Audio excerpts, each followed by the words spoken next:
YouTube, man, what's good with y'all boys, man? I'm back with another reaction video, man. If you're new to the channel, hit the subscribe button. Make sure you hit the like button. But look, today's video, we're finna be reacting to the kid who stole 230 million.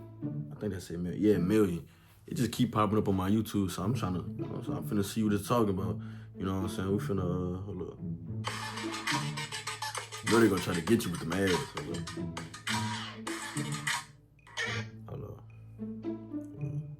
Hold up. We're gonna start that screen recording. 3, 2, 1. No way. Oh my god, $242 million. You know how much money that is. 30 million is crazy. That's like really like being extra, basically. Locked in when it's game time. Yeah, I'm ballin' like it's game time. I wake up, I'm trying to see how he stole it. no drip, this time to run it.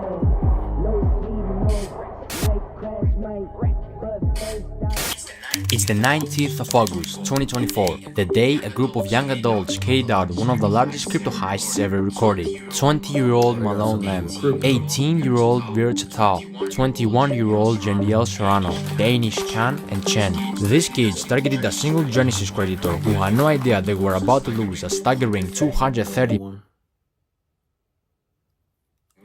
million worth of Bitcoin. But how did they pull it off? Were they expert hackers with advanced coding skills? Well, it was much simpler than it seems.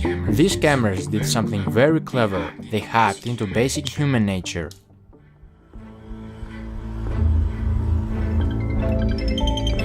It all began with a phone call, a seemingly harmless contact from Google support, but this call wasn't from Google at all. Using a spoof number, Vir Chatal, also known as Wiz, convinced the victim that their personal accounts had been compromised. With this false sense of urgency, he gained access to the victim's Gmail and where they get the 230 million from though. iCloud, where he gathered key security information. Another call followed, this time from Jeniel Serrano, aka Box, claiming to be a representative from Gemini, the crypto exchange the victim used. The victim was tricked into believing their account was under attack. Under pressure and convinced they needed to act fast, the victim reset their two-factor authentication settings, giving the thieves the access they needed to take control of the Gemini account, quickly sending funds to a compromised wallet. The situation was spiraling, but so he basically tricked them. The victim had no idea. When he was asked to use AnyDesk, a remote access software, it seemed like another step in securing their assets, but in reality it was the final blow. As the victim unknowingly shared the screen, the private keys to their Bitcoin wallet were exposed, and in just a few clicks, the digital fortune was transferred into the hands of the thieves. Oh wow. No way. Man said we got it. Damn, how would y'all react though? What up, sir? Wallet were exposed, and in just a few clicks, the digital fortune was transferred into the hands of the thieves. 230, 238. Oh wow. No way. No fucking way. I see it, bro. It's in the blockchain. It's on the blockchain, bro. No way. Oh my god! Oh my god! In a private video, they recorded the live reactions to the successful transfer of 4,064 bitcoins valued at over $230 million at the time, clearly excited as they watched the millions flow into their wallets. How did they manage to pull off such a heist? How could someone with that much wealth be deceived so easily? And why will they record themselves in the act of committing such a who giving out 230 million just like that though? massive crime? These are questions that might never be fully answered, but one thing was clear, the money was now in the hands of the criminals, and they knew their work wasn't done yet. Exactly 17 minutes after, they quickly set about laundering the money. To make it harder for authorities to track the stolen crypto, they split the Bitcoin into smaller amounts and transferred it across 15 different exchanges, a common tactic known as pill chains. The idea was to break the large transactions into my question is, the dude who making this video, how he know though? How he know exactly what they did though? Other ones, making them harder to trace. Bitcoin was swapped for Litecoin, Litecoin was swapped for Ethereum, and Ethereum was swapped for Monero. The process took several days, with constant swapping between different currencies and exchanges, further obscuring the trail. Head to the top right, the settings bar. Settings, no, not that. Like the swap settings. Set custom recipient. I know they didn't get away with it. No, bro, what the hell? You're I'm 9 serious, they obviously Alright, didn't bro, get you're it. so They got You caught. can't. Bro, I'm really f***ing busy, Caleb. Planning a heist. Soon enough, all the stolen money was now clean money, ready to be spent, and the criminals didn't hold back. The day before the heist even took place, they were already planning on how to spend their fortune, sharing links with each other on Telegram of expensive luxury clothes they wanted to purchase, from brands like Louis Vuitton, Givenchy and Philippe Plein, while most of the crew chose to play it safe, keeping a low profile and resisting the temptation to splurge. One man couldn't help but stand out. His name? Malone Lamb. Ballin', like it's game time. Locked in when it's game time.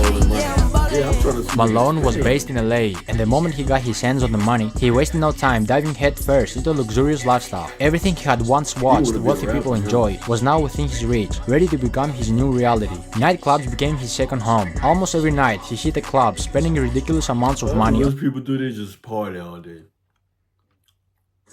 VIP sections and bottle services. His bar tabs were unbelievable, some nights costing $265,000, $300,000, and even more than $500,000 in a single night. If you were in one of those clubs, Hold up, what you spend in one night at a bar or not a bar, a party? 200K. you couldn't miss That drink better have me right for the month. him. Hey, yo, Malone, you going real crazy like it's your birthday. His name will be flashing on signs, and DJs will shout his name, giving him all the Say, attention. who was Malone? Oh, shit. That's what Malone do. Malone buying bottles for everybody. Malone just popping bottles. He passing. He quickly became everyone's favorite, because whenever he was around, everyone got to drink for free. He threw around cash like it was nothing, and one time he even handed a DJ a massive 6-liter bottle of Golden Ace of Spades champagne, which could cost anywhere from $25,000 to $60,000. Another time he tipped a DJ $2,000 and had all the unopened bottles in the club sent straight to his house. He even tipped me $2,000. When I tell you the amount of bottles he sent me that I took home, brand new, everything sealed, brand new. That But- much drinking in the world. As fun as LA was, it still didn't feel like enough. He craved more attention, more luxury, more extravagance. So what did he do? He chartered a private jet to Miami. There, he took his spending to a whole new level. In Miami, Malone settled in a waterfront mansion. This place wasn't just any house. It was a $10.5 million estate with a $62,000 a month rental price tag. This mansion was massive, covering all. It was just out the blue, because obviously he probably was broke before. Not broke, but you know, average. How he go from that to that, and they just allow him? I don't know. For 8,500 square feet, with 25-feet ceilings, 10 bedrooms, and a huge pool with a jacuzzi. It had 2 big front gates and a garage with a spacious driveway that was later filled with expensive suspicious, like no suspicion. Like he probably got credit. I don't know, or he probably not. But I know they gotta dig it. Like how they ain't. cars and luxury vehicles. Malone bought a black Mansory SF90, a white Lamborghini Hating, it sound like I'm hating. Urus, a fully kitted out white Mansory Lamborghini Urus with baby blue interior, a matte black Lamborghini Revuelto, the new Porsche 911 GT3 RS, the new Ferrari That SUV 230. What's the first car y'all would have bought? in black, 2 Mercedes-Benz G-Class, 1 in grey, 1 wrapped with matte black Because I know you're gonna buy multiple cars. camo, a convertible matte black and pink Rolls-Royce Dawn, a blue BMW M4, another Lamborghini Revuelto in matte grey, a blue Lamborghini Urus, an all-white wide-body kit Lamborghini Aventador SVJ with Malone's name written on the bottom of the door, a matte black Ferrari 812 Superfast, another Lamborghini Aventador SVJ in blue, a pink Urus, which Malone originally bought as a gift for his ex-girlfriend to try to get her back, but got rejected again. She rejected a pink Lamborghini. He rocked high-end designer pieces like Louis Vuitton and Givenchy. His style was expensive, with the most expensive piece of clothing being the Moncler Maya 70 by Paul Manger's jacket, which alone cost $50,000 or more. But after all this wasted money on clubs and cars, Malone finally decided to invest his money in timeless pieces that would hold their value over time, like this Cuban link chain bracelets filled with diamonds, a Richard Mille covered in diamonds, and a diamond ring for each one of his fingers. One Richard Mille wasn't enough, of course, so he bought multiple. Even his glasses had diamonds. Yo, don't take no video. Malone wasn't just a millionaire obsessed with himself. He had a generous side, often using his wealth to give back to others in need. He bought 5 Birkin bags and gave them away to random girls at the club. One of these lucky ladies was a model named Olivia Allen. You ain't feed nobody with it. I can't even make this up when I say that I just woke up to a Birkin in my bedroom because a man gave it to me in the club last night. This is your sign to go clubbing. Another lucky lady who Go clubbing. See, that's why I don't need my girl going. got a Birkin bag was famous TikTok star Sky Bree. Picture your girl go clubbing. She come back. She like, babe, this dude gave me a Montclair. What you mean he gave you a Montclair? I mean, I'm not Montclair. Birkin. What you mean he gave you a Birkin? Go be with him then. Me and my 2 girlfriends walk over to the section, and I'm this jealous, kid, man. I'm gonna refer to him as like a kid. I mean, he was definitely over the age of 18. He looked pretty young. He comes towards me and he's like, I got this for you. She ended up saying she didn't like it. It's beautiful, but to be honest, it's not really my style. While Malone was busy making his name known, flaunting his wealth at every turn, he was also drawing the wrong kind of attention. His outrageous spending, paired with his desire to be noticed, made it easier for authorities and blockchain experts to track him down. Investigators, including prominent figures like Zach XPT, were closely watching the flow of the stolen funds, tracing each move as he splurged on cars, clubs, and luxury items. The more he spent, the more obvious it became that his newfound fortune was linked to the heist, and soon enough, house, probably 2 cars. He can't just get one. He should have got 2 cars, a house, and chill. Like little regular stuff, furniture, couple clothes. But the walls started bottles. He should have just bought a club. closing in.